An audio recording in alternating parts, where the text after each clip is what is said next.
Welcome to episode 138 of Lucretius Today. This is a podcast dedicated to the poet Lucretius, who wrote On the Nature of Things, the only complete presentation of Epicurean philosophy left to us from the ancient world.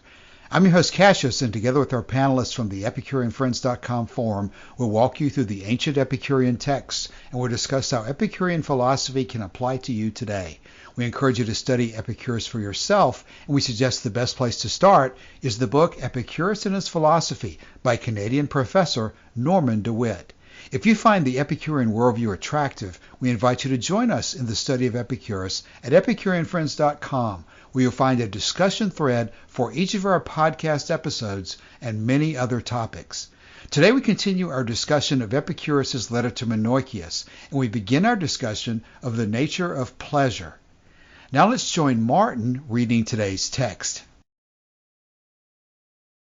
We must consider that of desires some are natural, others vain, and of the natural some are necessary and others merely natural. And of the necessary some are necessary for happiness, others for the repose of the body, and others for very life.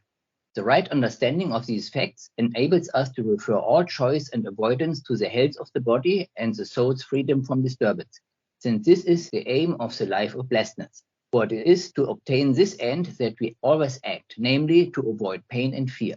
And that when this is once secured for us, all the tempest of the soul is dispersed, since the living creature has not to wander as though in search of something that is missing, and to look for some other thing by which he can fulfill the good of the soul and the good of the body.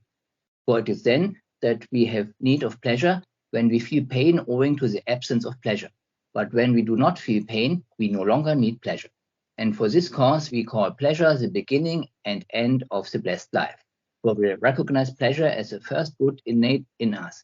And from pleasure we begin every act of choice and avoidance. And to pleasure we return again, using the feeling as a standard by which we judge every good. And since pleasure is the first good and natural to us, for this very reason we do not choose every pleasure. But sometimes we pass over many pleasures, when greater discomfort accrues to us as a result of them. And similarly, we think many pains better than pleasures, since a greater pleasure comes to us when we have endured pains for a long time. Every pleasure, then, because of its natural kinship to us, is good, yet not every pleasure is to be chosen. Even as every pain also is an evil, yet not all are always of a nature to be avoided. Yet by a scale of comparison and by the consideration of advantages and disadvantages, we must form our judgment on all these matters. For the good on certain occasions we treat as bad, and conversely the bad as good. Okay, Martin, thank you for reading that for us. We are now going to embark on 2 episodes at least on discussion of pleasure from the letter to Menoeceus. There's some very complicated material in here, and there are a lot of opinions out there in the world about some of the details of what we're going to be reading. But I think for purposes of this podcast, it's going to be best for us to take sort of a common sense approach to what we're reading and keep in mind the big picture of what we've already read in the letter to Herodotus, the letter to Epicurus, earlier here in the letter, and also in what we're going to read in the rest of the letter. So we're going to need to integrate the details in with the big picture and not let the big picture get out of focus. And of course, the big picture is that there's no supernatural God. There's no life after death. Everything ultimately is made out of atoms moving through the void. We have the issues of epistemology and all the issues of physics that inform what we're about to discuss today. And of course, what that means is there's no God, there's no heaven and hell. The only life we have is this lifetime. So we have to intelligently use our time as best we possibly can. I've always thought myself that someone who really becomes convinced that Epicurus was right, that there's no heaven or hell or experience of any kind after death, that in fact there's an eternity of time before we were born and an eternity of time after we die, and only in this lifetime do we have the chance to experience any kind of pleasure at all. I've always thought that a person who really understands that point is going to be very concerned about using this lifetime as productively as you possibly can for whatever it is you decide the goal of life is to be. And so that's what we're talking about here as we discuss pleasure and the role it plays in happiness. And so we'll go through what Epicurus is saying here and try to compare it with some of the other texts that we do have a command of, such as the Torquatus material that we've previously read and what we know from Lucretius. And also there are other authoritative texts that survive from the ancient world that can help us put the whole thing into perspective. So why don't we start this week by, of course, the text begins with the famous division of desires into natural and necessary. We must consider that of the desires, some are natural, others vain, and of the natural, some are necessary, and others merely natural. And of the necessary, some are necessary for happiness, others for the repose of the body, and others for very life. And then the next line, the right understanding of these facts enables us to refer all choice and avoidance to the health of the body and the soul's freedom from disturbance, since this is the aim of the life of blessedness. So the aim of the life of blessedness is not to obey God, because there's no supernatural God in Epicurean philosophy.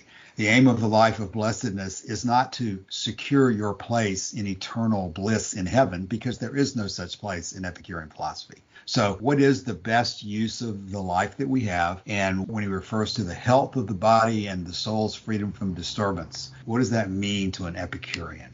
Well, let me comment on a very general approach, and that would be taking in the whole context of not just the text that we're reading, but of what happened to it and how it came back. And of course, for this, I almost have to go to Stephen Greenblatt, since that was his whole thesis. And what he says in the Swerve is this. He says something happened in the Renaissance, something that surged up against the constraints that centuries had constructed around curiosity, desire, individuality, sustained attention to the material world, the claims of the body. And I particularly remembered that because of that phrase, the claims of the body, because what we're talking about today is partially pleasure and how we should understand that, but it's also partially desire and how we should understand that. And it's critical to me that we understand desire as being something that is closely linked with what Greenblatt calls the claims of the body. And when you frame it in that context, what it tells me at least is that desire is not in itself bad or unworthy. It's not something that we should necessarily avoid. We're going to hear things in this letter that almost make it sound like desire is the enemy and that tranquility or absence of pain is the fruit that we should be pursuing. But in fact, if you accept that as your goal, you are like Don Quixote jousting with windmills, because the fundamental desires of human life never go away. And if you accept that they never go away, you accept that the blessed life of the Epicurean gods is not available to us. What that does is it throws the question back in your lap. If you are going to experience desires, if you are going to experience dissatisfaction, what kind of life are you going to live, knowing that you're human, knowing that these things are never going to go away, knowing that you only have one life to live? Are you going to go, as Cassius always says, are you going to go live in a cave and stare at the wall and enjoy your freedom from disturbance and trouble? Is that the goal? And I don't think that that is the goal. I think that if Epicurus thought that was the goal, he wouldn't have written this down, because he'd be away living in that cave. So there has to be something more, in my view, than the mere surface implication here.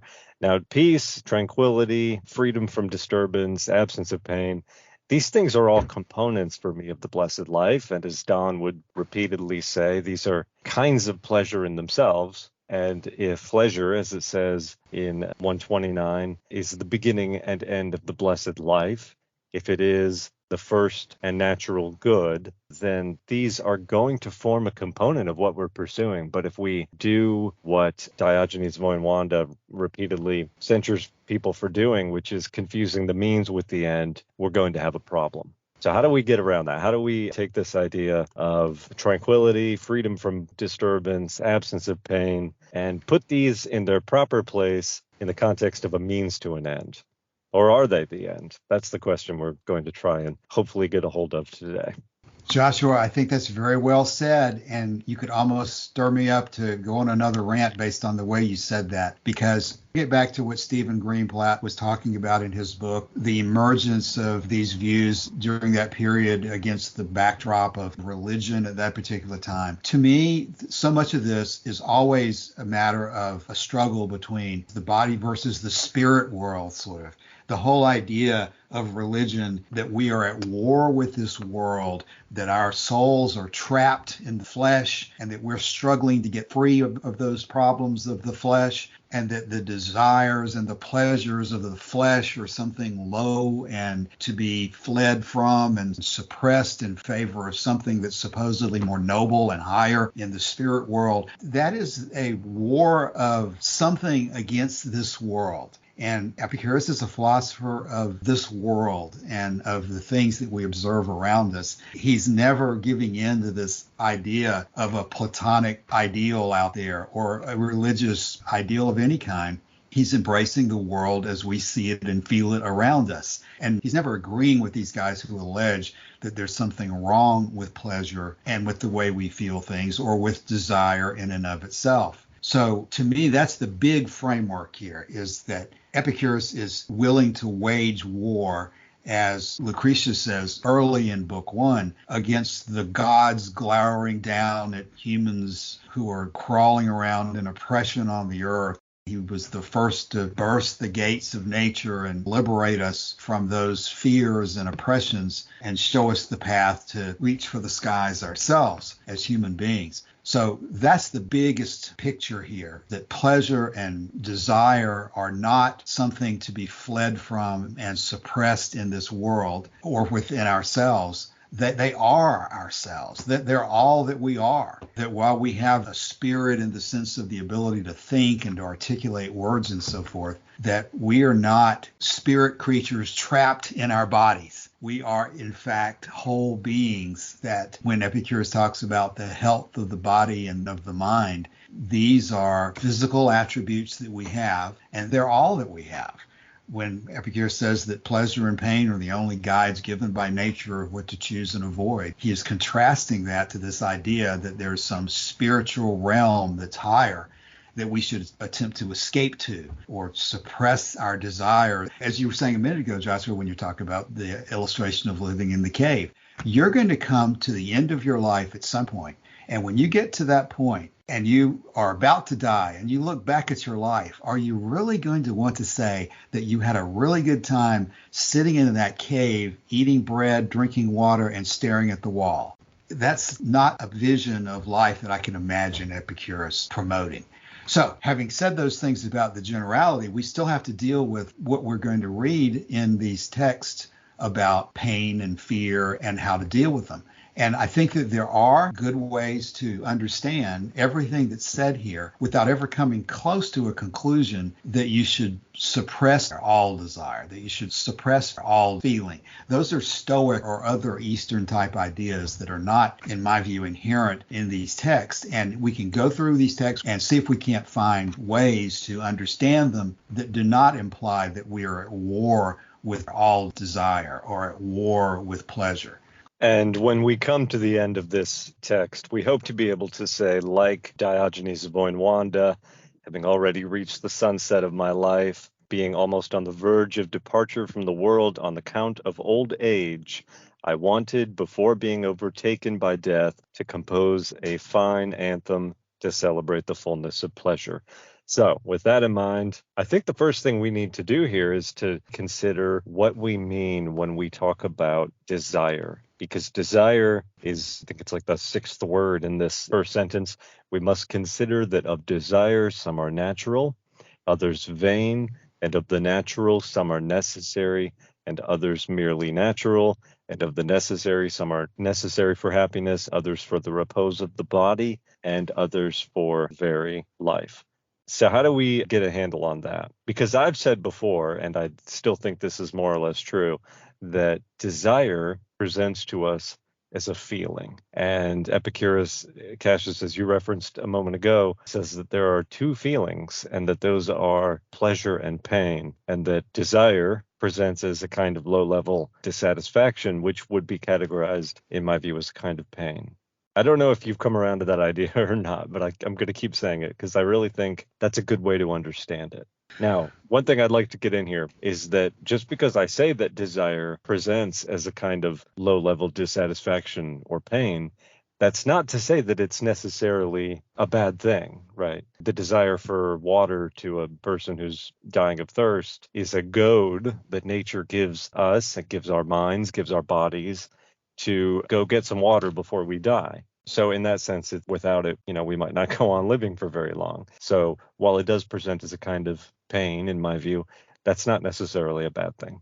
Joshua, are you really focusing, though, on unfulfilled desires as opposed to fulfilled desires? Because is not every feeling something ultimately that you desire to have? Every pleasure is something that you start out with a desire to have. I suppose you could just say things just happen to you and you never even thought about them before they fell on your head. But in most things in life, we have to initiate action of some type. And if we're planning to initiate action to achieve pleasure or to avoid pain, is it that planning to undertake action? Is that what desire is in that context? How would you deal with that? Yeah, I think you're on the right track. But as I say, I just don't think it's a bad thing, even though I think that, we're animated by a desire for something by a feeling of dissatisfaction. Right. The reason the Epicurean gods just sit up there and don't do anything is because they don't have any desire. They don't experience it because they are totally fulfilled in a life of blessedness.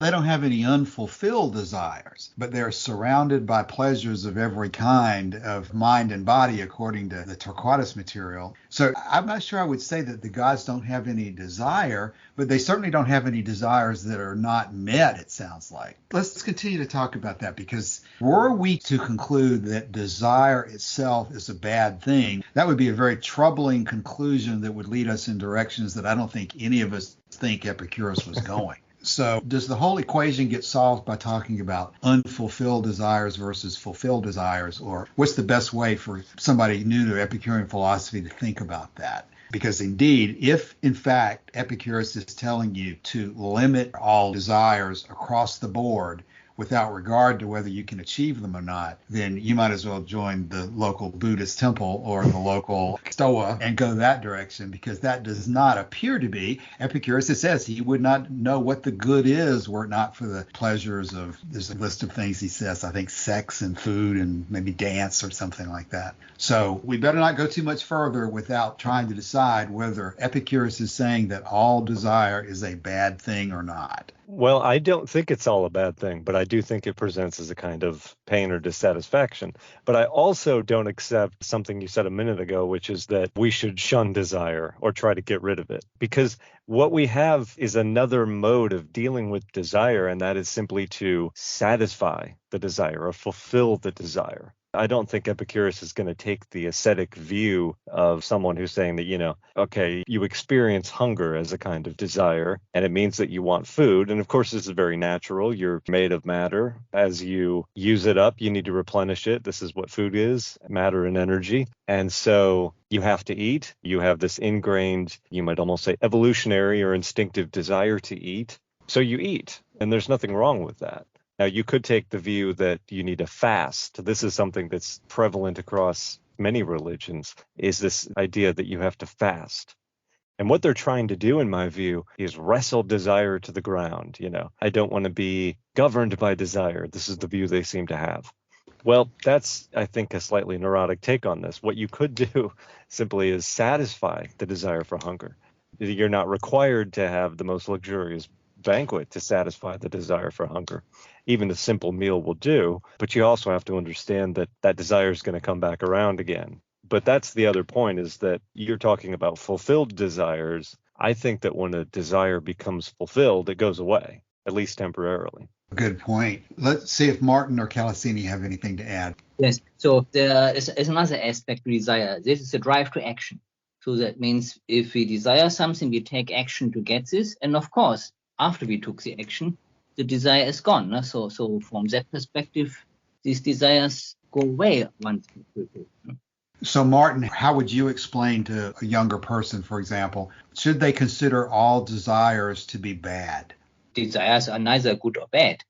The desires are drives for us to action, and we use our reason to make judgment which of these desires are choice-worthy and which are not. No? So that means we choose which action to take to fulfill what desire. When you say drive to action, you almost remind me of a Nietzschean will to power type of a statement there. But the question I think would still remain, the will to action, the drive to action. Should we cultivate drives to action, or should we, as a general rule, consider drives to action to be things to minimize? There's no need to minimize. We just choose which actions we take, and no need to minimize. Maybe under some aspects, some people, depending on how energetic they are, they may choose to maximize actually. Let's talk about, just from a very general point of view, is Epicurus saying that whether you want to define desire as a drive to action or a will to power or some other active word description of activity, should we attempt to minimize that aspect of human life? Is there any aspect of human life other than desire for action of some kind? If desire is a feeling to accomplish something or get something that you do not currently have, are those generally something to be reduced in number as much as possible? No. There's no criterion in Epicurean philosophy to tell something like that. The goal is pleasure. And those set of desires, if we get them fulfilled, that they help to maximize pleasure, those we pursue, and the others we forgo. I have a feeling you are approaching this from a very practical point of view, but Joshua and Cassius. I was just going to say, as far as understanding desire, if we look at just the feeling and we completely separate it from the objects, then that in some way makes this confusing because of this first opening section where we're comparing the natural and the vain versus some are natural and necessary, some are just natural, all these categories that are created. If we don't look at the objects, then this whole thing won't make as much sense for understanding how we see things or how we decide. Because further down, it's going to start talking about choices and avoidances and how we choose. So in some sense, it's almost like we do have to look at the objects of what we're desiring and then see whether or not they are going to fall into these categories for us, how we see things. Yeah, when he talks about health of the body and freedom from disturbance, I desire to have health of the body. I desire freedom from disturbance. It may be that I might have to take dramatic physical action in order to obtain health of the body and freedom from disturbance. So is that not even a circular issue in the first place if you try to divide the term desire from the object of desire? That's another thing we talk about a lot, I know, on the forum, is whether you can or should divide those two, as you were just saying, Calasini. And it might be that it becomes too confusing. It may be that it is becoming too abstract to try to divide desire from the object of desire. Just like when we talk about pleasure as an abstraction, it becomes very difficult if we don't try to identify back to individual feelings of pleasure so as to understand what pleasure is. But Joshua, what are you thinking based on what you're hearing Martin and Calasini say? Yeah, I think Calasini is going in the right direction when we get down to a detailed level of how we approach each individual desire. And I think that's absolutely a direction that we have to go in the course of this episode and the next as we talk about this issue. As I take a general view of desire with sort of the detailed view in mind, I just want to get two things on record here. One, I don't think that desire is bad. And I think that if you're going to try and minimize desire, there's a couple of ways that you can do that. And one of the ways to do that is to just fulfill or satisfy the desire. Okay. As to the issue of ambition, or if you have what seems to be an outsized desire, I think Lucretius gives a good example in his own person. To sit down and write this long, extensive, difficult, intricate, magnificent book of verse running to something like 7,000 lines, there must have been in Lucretius a desire to write on the nature of things. And he apparently, as an Epicurean, decided for himself that rather than just letting that difficult, time-consuming ambition go by the wayside, that he would fulfill it. And he thought he would fulfill it, or he decided to, based on what he anticipated he would get out of it, which was, I think, pleasure for himself. He says is that the proem to Book 4, where he says that a pathless country of the Purities I traverse where no other foot has ever gone. I love to taste virgin springs, and nature weaves a garland of flowers for me that no other person has ever worn, that kind of thing. He wants to do something new. Certainly he achieved that. He wants to do something beautiful. Certainly I think he achieved that. So this issue of desire is complicated by the idea that sometimes to pursue the thing is exactly what we should do. And in Lucretius's case, I'm very glad he did, because without him, our source material is paltry indeed. So I guess you have something to say. Go ahead.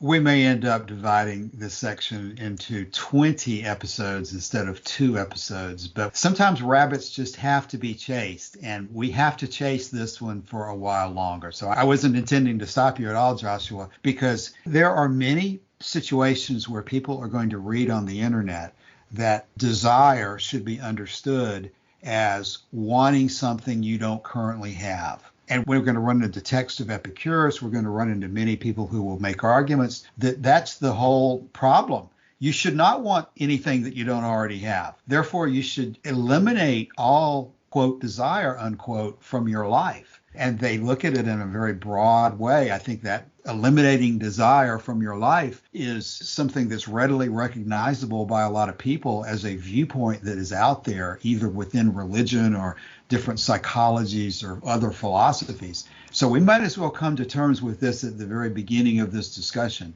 and to be very clear on this point.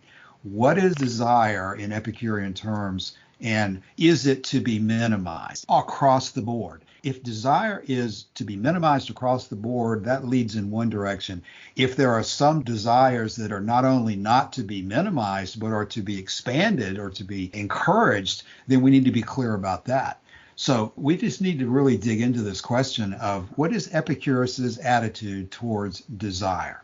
And if we can't become clear about that, then we're really not going to make a lot of progress. We're going to leave everything in a continued state of confusion if we seem to be ambivalent about, is desire something that is good? Is it inherently good? Is it inherently bad? Is it inherently neutral? What are we talking about when we say desire? And I'll come back to the question that I think is the most practical way of expressing it. Is it fair to say that desire is to be suppressed in Epicurean philosophy? My answer to that is no. And the reason my answer is no is because that doesn't work. Suppressing desire is an age-old remedy that has been tried time and again, and it just doesn't work. Now, I think that a lot of this is based on a misreading of what Epicurus says elsewhere, which is that he says, do not allow the desire for things you don't have to ruin the things that you do have and that you fought so long and hard to get. And I think that people read that and they think, okay, I'm not supposed to let desire ruin the things that I already have. Therefore, this is the conclusion they make. Therefore, I just need to uproot all my desires, throw them by the wayside, and just be content with what I have. That's an option. You can do that, but you're going to find that very difficult. And I think that Lucretius in particular gives us the most extensive treatment of this issue. And I think that what Lucretius would say is, as he says in his poem, sometimes just uprooting the desire is foolish. And what you have to do instead is just satisfy the desire. It presents to us as a kind of dissatisfaction, but just by satisfying the dissatisfaction, you might get some small pleasure out of that, but you also get the larger pleasure of not being gnawed by that desire at the moment. And he says about sex, and I have to put this in rather graphic terms because Lucretius puts it in graphic terms. He says, spill the gathered seed in anything at all. That's almost an exact quote from Lucretius. This is his view on how we should deal with sexual desire.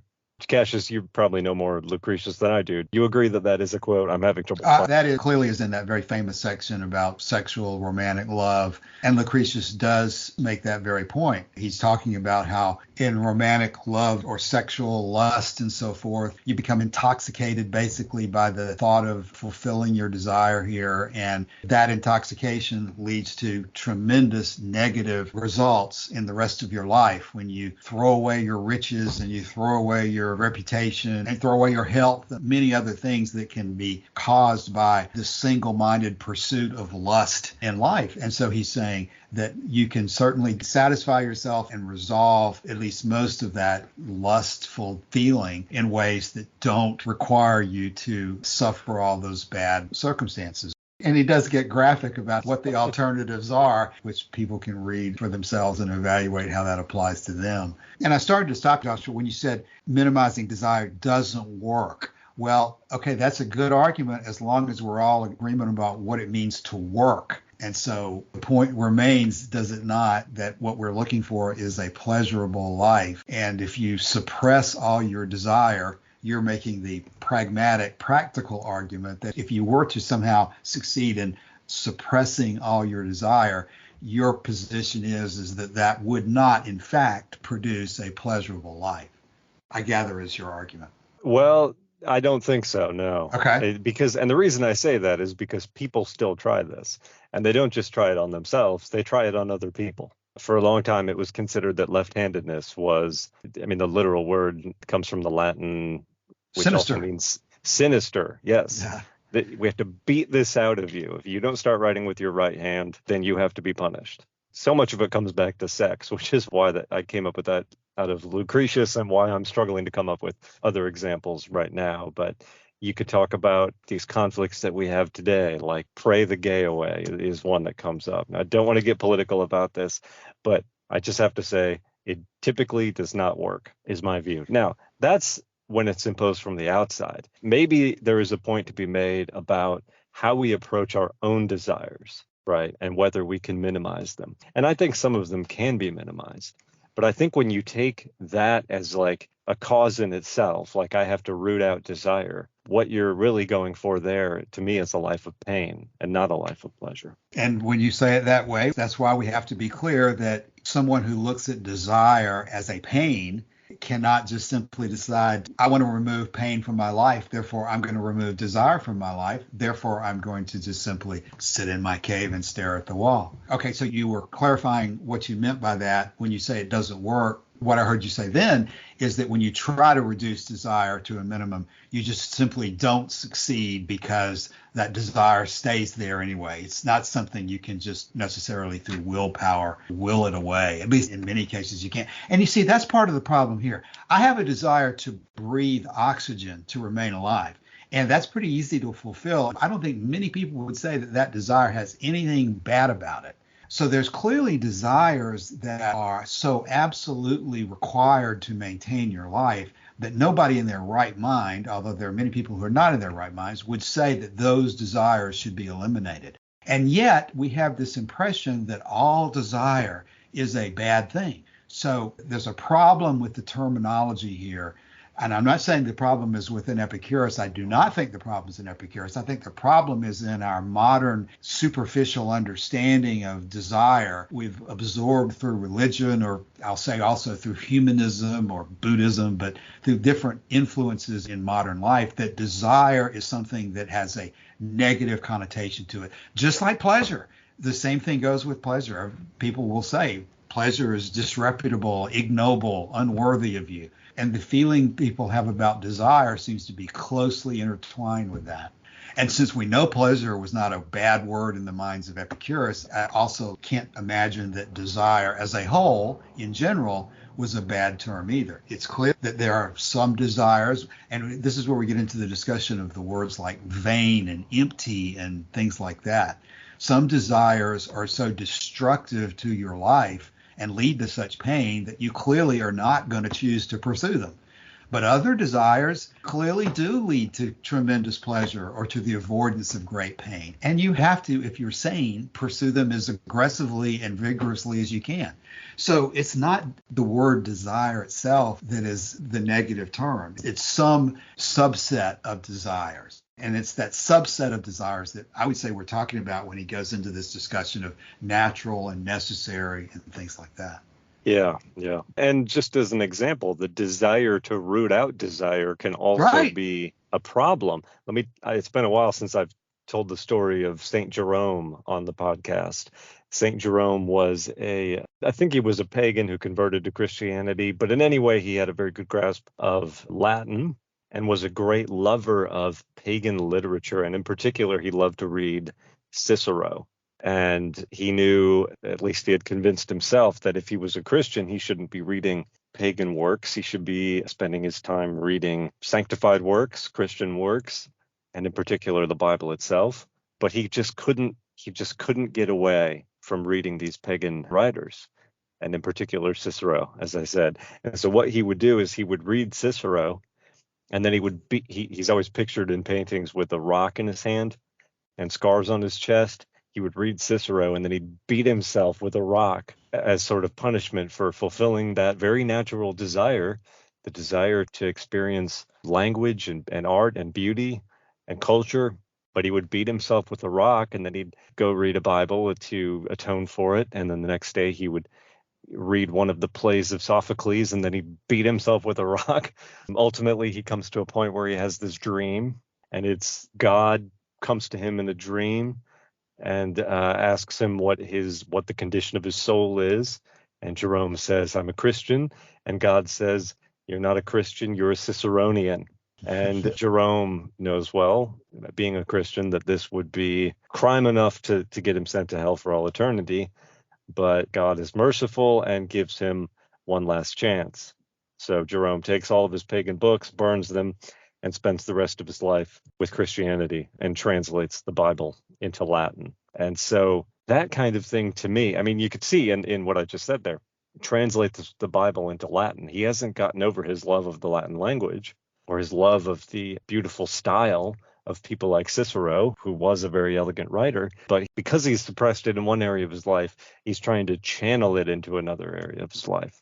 And meanwhile is beating himself with a rock. So you tell me if suppressing desire is a good idea or not. I firmly come down on the side that in most cases it's better, in my view, to either fulfill your desire or to just alter your understanding of what, you can think about why you're desiring it. You can pursue something else instead of that, maybe take your mind off of it.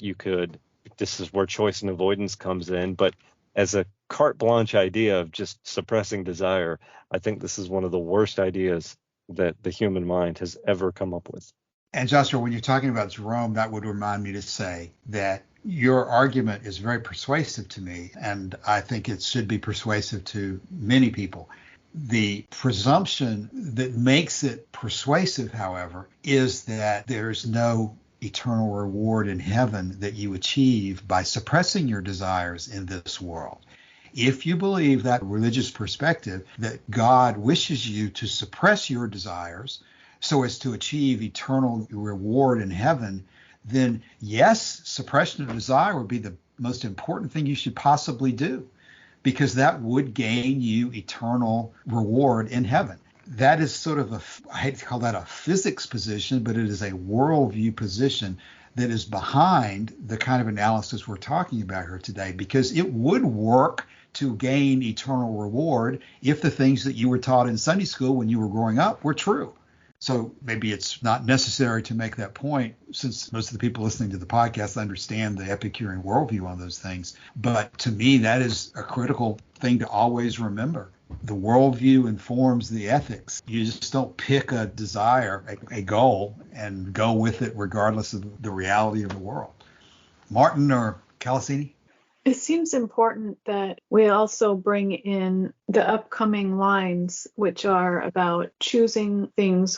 It's about how we decide to do something, whether or not we foresee that it's going to bring greater pleasure later, or if it's going to bring even worse pain in the future. So there's an evaluation about making choices based upon the pleasure and pain aspect of things. So we may do something that brings some discomfort and pain in the short term if it's going to lead to later pleasure in the long term. And so that whole thing has to be brought into the whole mix. I mean, we've been talking about to suppress desire or to act on something. So we've determined suppressing desire is not a good way to go. And then if we move into our desires, then if we see the benefit of something and that's going to have a good result, then that furthers our process of taking action on what we want. Yeah, I agree. And the implication of choice and avoidance is that some desires are worth choosing to fulfill. Some desires are not worth choosing to fulfill. And you've got to come to some kind of way to get around that problem, because it is difficult to overcome desire.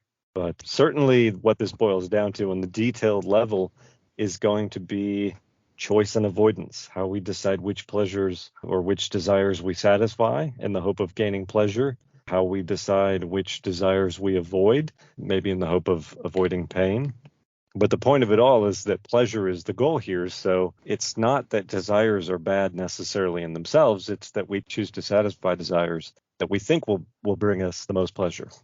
And Kelsey, what I heard you saying was to remind us of this issue of the big picture. People will say the same thing about the Bible. You can go pick up some isolated sentences in the Bible and prove anything you want to. And you can do that here with the letter to Menoeceus if you also just pick out a sentence or a passage in isolation. It's only in the full context of the big picture of the things we're going to continue to talk about as we do move on past this initial question, that everything can be made to make sense. What is it about the blind man and the elephant in the room where you feel one piece of it and you think that elephant's like a tree or like I'm sure Joshua knows that analogy much better than I do. But you've got to see the big picture in order to put the pieces in their proper perspective. One of the ways I think that this sections that we're talking about right now, it is extremely helpful to compare to where the similar position is discussed in the Torquatus material and Cicero's On Ends. The section corresponding to what we're talking about right now includes this passage. He says, "Nothing could be more useful or conducive to well-being than Epicurus's doctrine as to the different classes of the desires. One kind he classified as both natural and necessary, a second as natural without being necessary, and a third as neither natural nor necessary." And here's the point I think is very helpful. Quote, "The principle of the classification being that the necessary desires are gratified with little trouble or expense. The natural desires also require but little, since nature's own riches, which suffice to content her, are both easily procured and limited in amount. But for the imaginary desires, no bound or limit can be discovered." In other words, I think Epicurus is saying this about natural and necessary as a very practical, pragmatic guide to thinking about the different choices and avoidances that are in front of you. And he's making a point that is really fairly obvious, that those things which are necessary to life are usually obtainable at a relatively reasonable cost, while those things that are extravagant and luxurious and almost imaginary in terms of the benefit you would get, those things are very hard to obtain and will create a lot of trouble for you in attempting to get them, if you're even able to get them at all. So if you keep that very practical advice in context, there's nothing in here that would require you to only go for bread and water as all you wish to have in life. He's just making the point that the more extravagant the goal, the more difficulty you're going to run into. Of course, if you're willing and able to obtain those things, then you will achieve what it is you're looking for. But if you're not able or willing to undergo that pain and effort, then you're going to end up with a lot of pain and effort without being rewarded. It's just a practical way of looking at things, not a prescription to suppress every desire that you've had since the moment you were born. Okay, we've been talking about that we're referring choices and avoidance to the health of the body and to the freedom of disturbance for the soul, basically. For it is to obtain this end that we always act, to avoid pain and fear.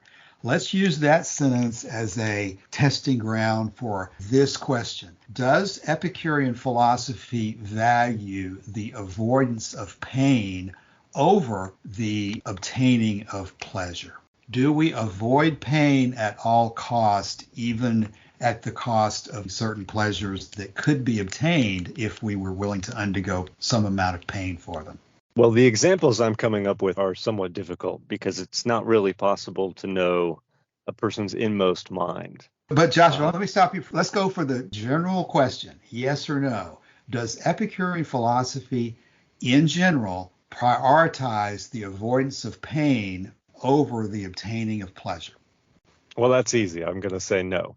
And I think that's the right answer. Okay, now with my examples, there's several points in which Epicureans, not just Epicurus himself, although he certainly was one who did this, but I'm thinking of Lucian, of Samosata, of them undergoing great personal risk in order that they can attain the pleasure, or I guess the conditions that are more conducive to a life of pleasure that they want. And in some ways, it's quite odd how they do this. Now, in Epicurus's life, it's not that odd. He was not just developing a philosophy for himself that would bring him pleasure and free him from pain and existential dread and the fear of the gods and all that, but he was going forth on the world stage to proclaim this idea to people who didn't necessarily want to hear it.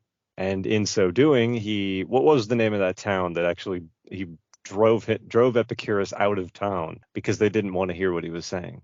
I can't remember the name of the town, but this is the nature of the problem. Epicurus is going to these risks not just because he thinks that he can help other people, but because he won't find that. I guess what I'm saying is maybe there's a greater pain that he experiences by having these ideas and not sharing them than the pain that he would experience by trying to share them and coming to a bad end. I don't know if there's a better way to put that, but basically what I'm saying is sometimes to pursue the pleasures that we need, we have to undergo great pain. And for Lucian, it was confronting this fraud, Alexander the Oracle Monger. And there's one notable episode when Lucian claims, and whether you think it's, maybe some people don't think it's true, I don't know, but he claims that Alexander paid a captain and a crew of a ship that Lucian was on to kill him and throw his body into the sea. And he underwent the risk of exposing this guy anyway. That reminds me, Joshua, how Epicurus says that we're occasionally going to die for a friend. Why would we ever do that? Joshua, as we pursue that, I want to make sure that nobody thinks that I'm setting up a straw man here. I've got a quote that we were talking about recently in one of our Wednesday Zoom meetings. I won't name the person who wrote this, although I have a high regard for him being a very good guy. He's been through both the Facebook group and our Epicurean Friends Forum. But he has a personal blog, and he's written about his view of Epicurus and his reading about the Cyrenaics and other different schools. And here's a quote that he wrote several months ago off of his blog. Quote, "Indeed, it was through Epicurus that I discovered and became attracted to philosophical hedonism as a pragmatic way of life. However, like many others, I eventually grew disappointed with Epicurus's philosophy because of its strange and paradoxically ascetic hedonism. For Epicurus, pleasure is merely the absence of pain, particularly the mental pain of anxiety. In other words, Epicureanism is a form of negative hedonism, which values the avoidance of pain over the seeking of pleasure.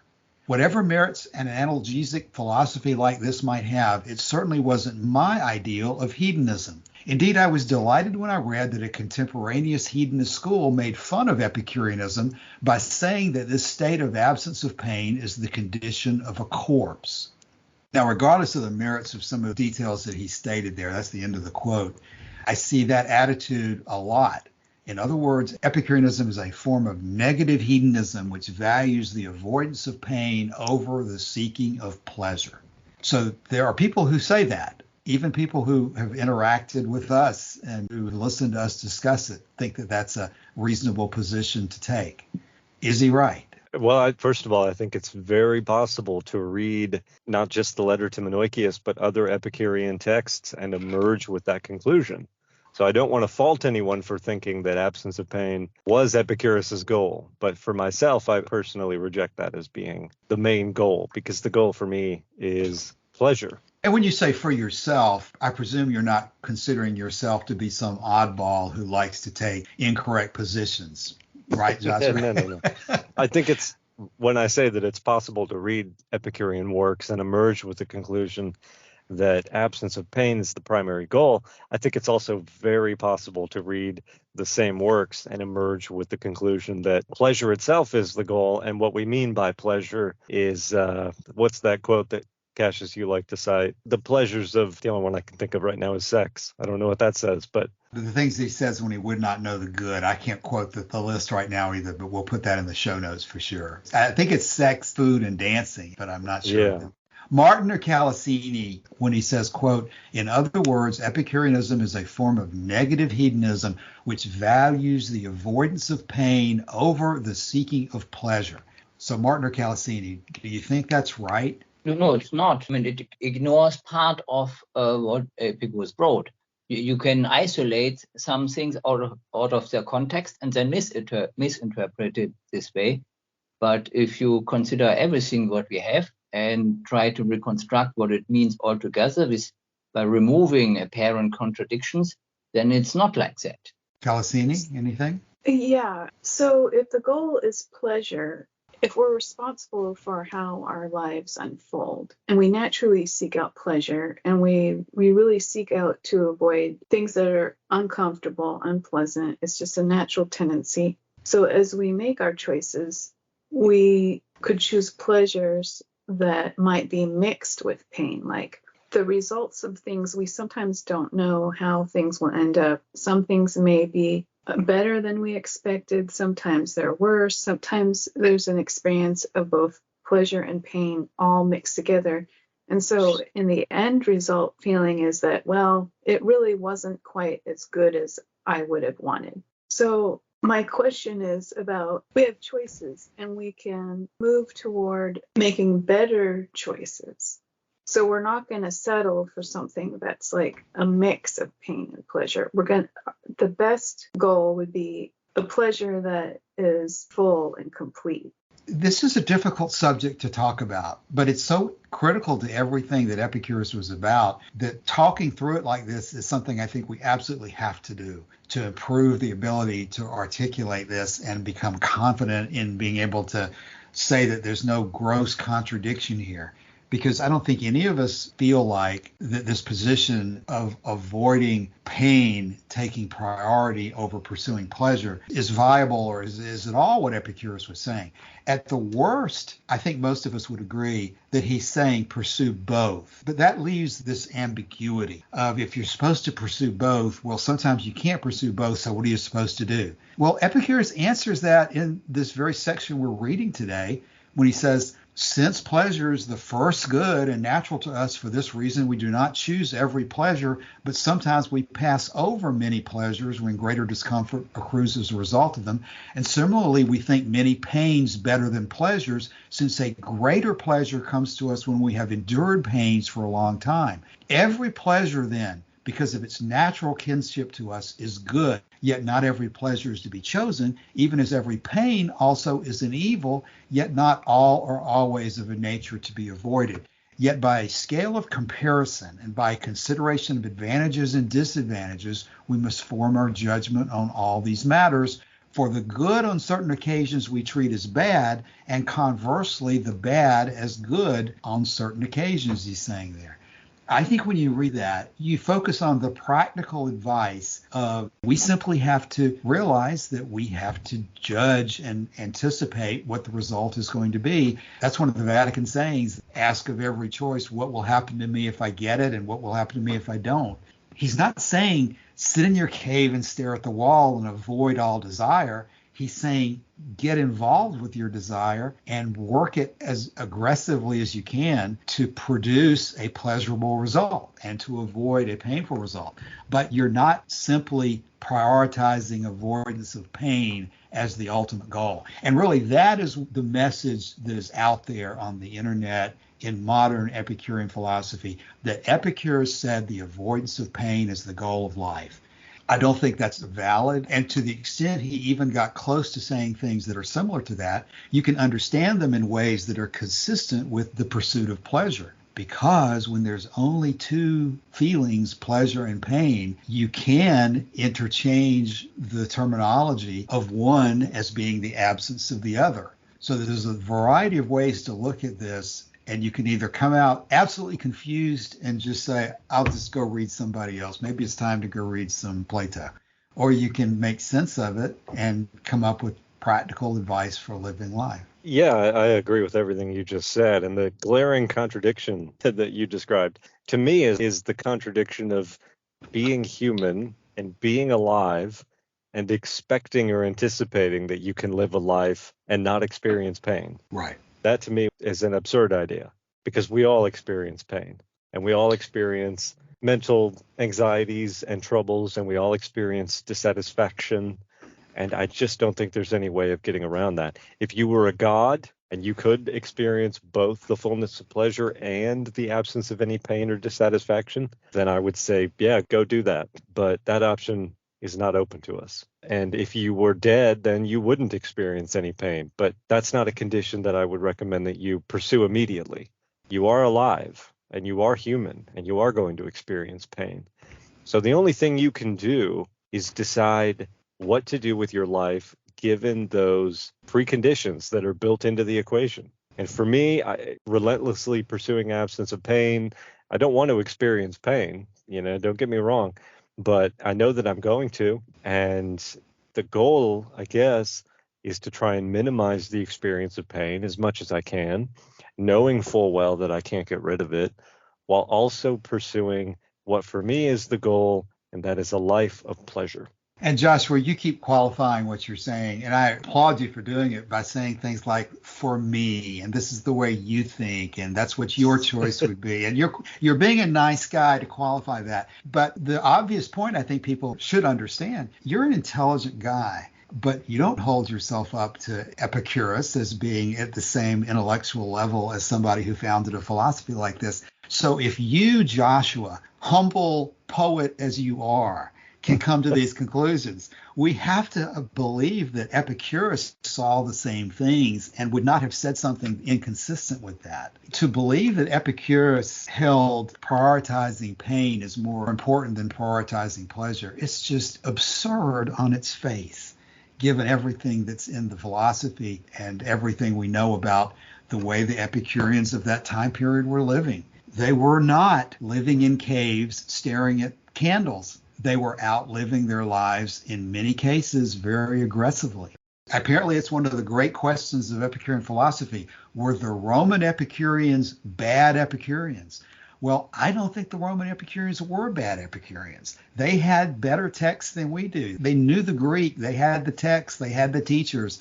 And they were out there fighting wars with each other and participating with kings and living very enjoyable lives in the library of Herculaneum or Atticus and his friends, paying court to all the important people of Rome, and Julius Caesar's father-in-law, Julius Caesar himself perhaps having Epicurean inclinations. The ancient Romans who were supporting Epicurus and talking about Epicurean philosophy were not shy, retiring wallflowers trying to reduce their desires to a bare minimum. And in fact, I didn't get the quote this morning, but in one of Cassius's letters to Cicero, Cassius makes the point that it's very easy to explain how pleasure is the goal of life, but not so easy to explain how virtue should be. Well, it's almost when we get into these discussions that we find that it's not easy somehow to describe pleasure as the goal of life because of, I think, the way we've been brought up and the common philosophy of the world. But nevertheless, I think these questions have to be answered and you have to take a firm position on them, or else you're just left twisting in the wind as to what really is the value of Epicurus at all. Okay, well, we actually did cover most of the text for today, so maybe we can, in just a couple of episodes, cover the whole section on pleasure before we get to the end of the letter. But before we talk about closing thoughts, anybody have anything on the main body of the text for today? No. Okay, that's not going to be your concluding comment yet. But Calasini or Joshua, before we start the closing section, anybody want to start any major new topics? Well, I have something to say, but you can cut it out if you want. And that is basically this, that if Epicurus and his followers did think that absence of pain and not pleasure was the supreme goal, it was the only thing really worth pursuing. And as the blog post you were describing, Cassius, says that the Cyrenaics responded to that by saying that this is the condition of a corpse. If that really was an accurate portrayal of Epicurus and his school, and it was not to do with pleasure really, but only to do with not experiencing any kind of pain at all at any point in your life, then I have to say the Cyrenaics may have been right, and that this is the condition of a corpse, and that you're better off being dead. If that truly is what you think, if it really is the case that the only thing worth experiencing is a life totally free from any pain, and that if you can't have that, you won't settle for anything less, then you really are describing a state for a human that is a state of being dead. I say that, Cassius, knowing that you may want to cut that out because it's quite controversial. Oh, no. I completely agree with what you said. I think that's the way this stuff has to be analyzed. You have to take things to their logical conclusion in order to decide whether the logic you've been following to that point really makes any sense. But that would be the logical conclusion. If the most important thing in your life is to never experience any more pain, then there's only one way for a human being to do that. And we don't need to be too graphic about what that one way is, but there is not going to be any way to avoid pain in your life other than ending your life. There's always going to be some amount of effort and exertion that's required to obtain pleasure. There's going to be moments of pain that are going to come up in your life, whether you stub your toe or have an ingrown fingernail or something. And you've got to decide whether continuing to live life is worth those pains or not. And people are going to say, oh, you're being ridiculous. That's absurd. Nobody really thinks in those terms. But I do believe one of the characteristics of Epicurus is that he was a very rigorous, logical thinker.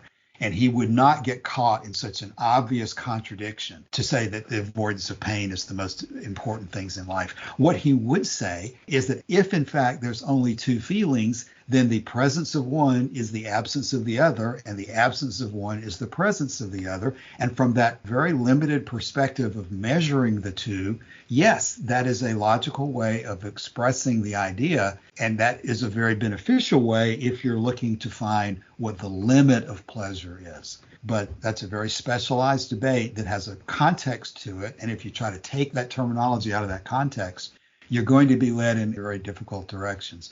And I don't want to get to the very end of the episode without at least mentioning, we're not going to have time to talk about him in detail because I don't think we've done much research on him. But in Cicero's Own Ends, I think it's in the second book, I'm not sure which of the books right now, Cicero talks about Hieronymus of Rhodes. And I'm going to read the text here.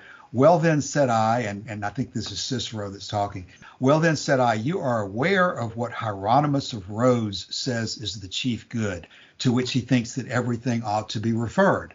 I know, said he, that he thinks the great end is freedom from pain. Well, what are his sentiments regarding pleasure? He affirms, he replied, that it is not to be sought for its own sake, for he thinks that rejoicing is one thing and being free from pain is another. And indeed, continued he is in this point greatly mistaken. For as I proved a little while ago, the end of increasing pleasure is the removal of all pain. And he goes on further from there.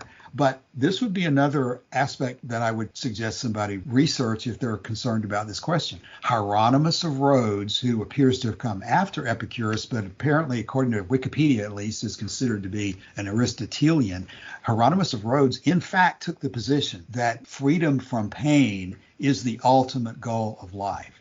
And so a person who takes that position is going to logically come to the very next conclusion that pleasure is not to be sought for its own sake, because being free from pain is the ultimate goal. So if you get confused about these issues and leave them hanging out there, you can easily go in directions that are so contradictory that you leave yourself and everybody else confused, never making any progress in understanding Epicurean philosophy or applying it for you or for anybody else. Okay, this is probably the time we need to close for the week. So, Martin, any closing thoughts for today? We're going to come back to all this next week, but for today, any closing thoughts? Let's see. Oh, no closing thought. Okay, Calasini. Yeah. So this thought came to me. Let your experience of pleasure be free from pain, which is kind of a different twist on things, but it would be the definition of the fullness of pleasure. For example, if you go to a party where there's a potluck, or you have Thanksgiving and there's just so much food and it's all an enjoyable experience of eating, but you eat way too much food and before you know it, you're in pain. So in some sense, this is sort of a way of how do we know that pleasure is at its peak It's when there is no pain present. So from this, over time, we would learn from practice, how do we make choices to maximize our pleasure and avoid pain? That sounds to me like a good way of approaching the everyday questions of choices and avoidances to lead us towards the goal of a life that's as full of pleasure as possible and as free of pain as possible. Joshua? So I mentioned earlier the proem to Book 4 in Lucretius's On the Nature of Things, and I'm just going to read that because it tells me something about the ambition and the desire of the person who wrote it, a desire that he chose to fulfill. And he says, "A pathless country of the Pierides I traverse, where no other foot has ever trod. I love to approach virgin springs and there to drink. I love to pluck new flowers and to seek an illustrious chaplet for my head, from fields whence before this the muses have crowned the brows of none. First, because my teaching is of high matters, and I proceed to set free the mind from the close knots of superstition. Next, because the subject is so dark, and the verses I write so clear, touching every part with the muse's grace." Gives you some insight into the mind that wrote the poem and the reasons he had for writing it. That he loved composing the poem and he loved immersing himself in the thoughts for the pleasure it brought him. And he did it partially because it was difficult. And he wanted to take this weird, alien, difficult Greek philosophy and put it into a language that his countrymen would understand. So there's desire there, there's ambition there, and then the attainment of it all is a feeling of great pleasure. He accomplished something, in his view and in many other views, wonderful. Right. And, maybe one of the themes of today's episode, this will be my closing thought, but Joshua, of course, if you have more thoughts afterwards, you be sure to add them. But one of the themes that we've been discussing today is how there's a big picture involved here, that there's a danger in going to one sentence or one section of passages and pulling that out and forgetting the rest of the philosophy. But if somebody is going to insist on looking for one segment to obsess on, I would suggest that this is the segment, and it would be section 129 from what we've read today. And for this cause, we call pleasure the beginning and end of the blessed life, for we recognize pleasure as the first good innate in us. And from pleasure, we begin every act of choice and avoidance. And to pleasure, we return again, using the feeling as the standard by which we judge every good. Now, I don't know how you can be much more clear than that. So anybody who thinks that we're talking about living in a cave and staring at a candle, let's talk about section 129 of what the letter to Menoeceus said there. So let's close for today and come back next week. So thank you, everybody, for your help and your participation in the podcast. We do always encourage everyone who listens to the podcast to drop by the forum and participate in the discussion. We'll have a thread for this episode, and we look forward to your comment. Any questions or comments we'll incorporate next week. Joshua, do you have something else? Because Calasini made the very good point, which is that part of the language here is not that pleasure is absence of pain, but that the limit of pleasure is in the removal of all pain. And that's something that we're going to have to talk about next week because it's central to this whole issue. That's correct. And of course, that refers to principle doctrine number 3, where I think Bailey translates that as the limit of quantity of pleasure is the absence of pain. So this is, of course, one of the major issues of Epicurean philosophy, and we will devote as much time as we need to getting it right. So any suggestions or commentary, please add them to the forum thread for this, and we'll address them next week as we continue to plow through one of the most important letters ever written. Okay, so with that, we'll close for the day. We'll see you next week. Bye. Thanks. Bye. Bye.